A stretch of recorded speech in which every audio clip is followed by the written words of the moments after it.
Hey y'all, Chris with Rockin Farm here, and I just wanted to show you the next step that we've made on our garden progress. I want to put these all together in a playlist at some point where you'll be able to see this entire garden expansion kind of from beginning to end.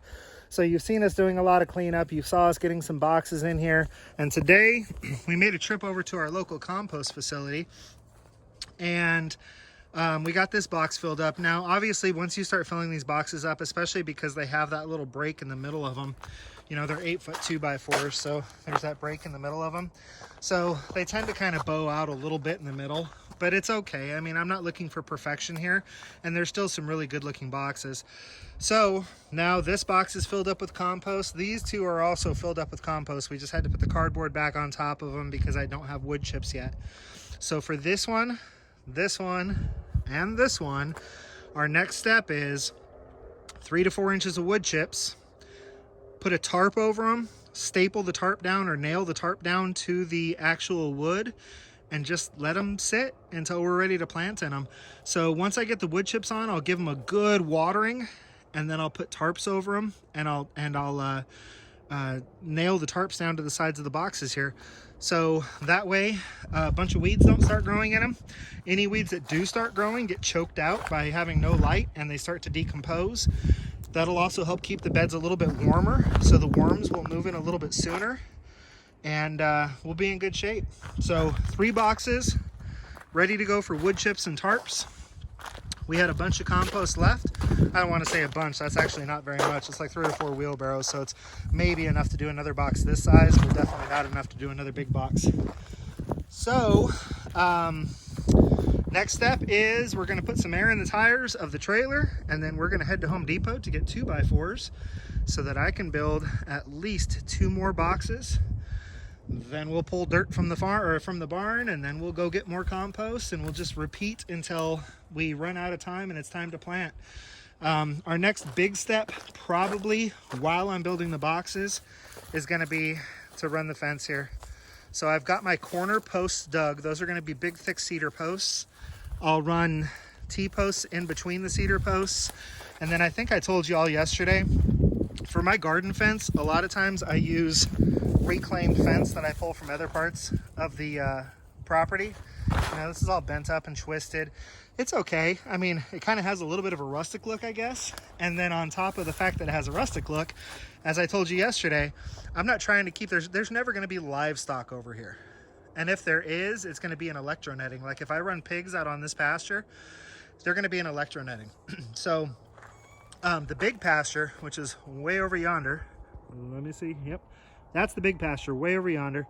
And that may someday have cattle or goats on it, which is why I'm pulling the old decrepit fence off of that to surround my gardens so I can put new fencing up on the actual pasture. That we pull nice and tight, put big T-posts in, put H-braces on the corners, all the stuff that you need for livestock. But all I'm trying to do with this fence is discourage the dogs from coming in and digging up my garden beds. So we'll probably start stretching some fence here. I don't mind stretching this kind of fence. I hate stretching fence. I would rather do almost anything on a homestead besides stretch fence. I would rather muck out chicken coops than stretch fence. I don't know what it is, but I just hate stretching fence. So this is nice because I just kind of say, you know, hey, Jose, pull it a little tight while I put in a couple of nails and some T-post clips. We don't really, you know, get out the ratchet straps and the come-alongs and all that to pull this fence. So we're progressing, and I'll be back via the magic of YouTube with another short video as soon as we make a little more progress. I'll combine it all into one, and then, like I said, eventually this will all be on a playlist. So looking forward to seeing y'all soon. We're out here on a very brisk Saturday morning. The frost is just starting to melt off the ground. We're trying to get this fence run, but keep running into issues. And this is just the way it goes on a homestead. I mean, it goes like this anywhere. If you live in the city and have no desire to grow your own food, there's still this type of thing. You know, you start a plumbing project, and if it's not one thing, it's another. So to set this fence post and set that fence post, that one right there, we need to, I knew that I was going to need to clear this ground out right here. You know, I mean, I knew that high spot there was going to have to move away from the fence line at least. But what I didn't count on was that when I came over here to chainsaw out these little stumps, that there was going to be basically a patio of bricks all the way around it. It's almost like this is where they had their bricks stacked once upon a time, and the trees started growing up through it, so they just made big piles of bricks, and the ones that were already stuck to the ground just stayed. I mean, I would not be shocked if I am not far off at all. I think they probably had all their bricks stacked here once upon a time, and when the trees started growing up through them, they just threw all the bricks over here into piles. So I've got to cut these stumps out to run my fence line, but I had to dig all the bricks out first. So I came out here to run fence this morning, and instead I've spent an hour digging bricks out of the earth. Life on a homestead. Be back in a while. I've got it. I'm gonna be a brick farmer, because nobody can grow bricks in the ground like I can.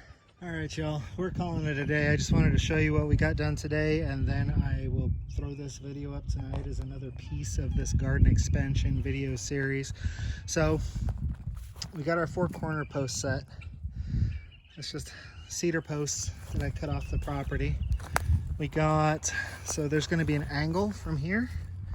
So you can see the existing garden goes that way, but we're going to angle it off of there. So we'll have this little triangle area of square footage. Goes down that way, running down these T-posts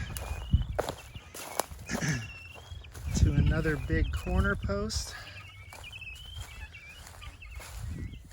In a few feet to a T-post.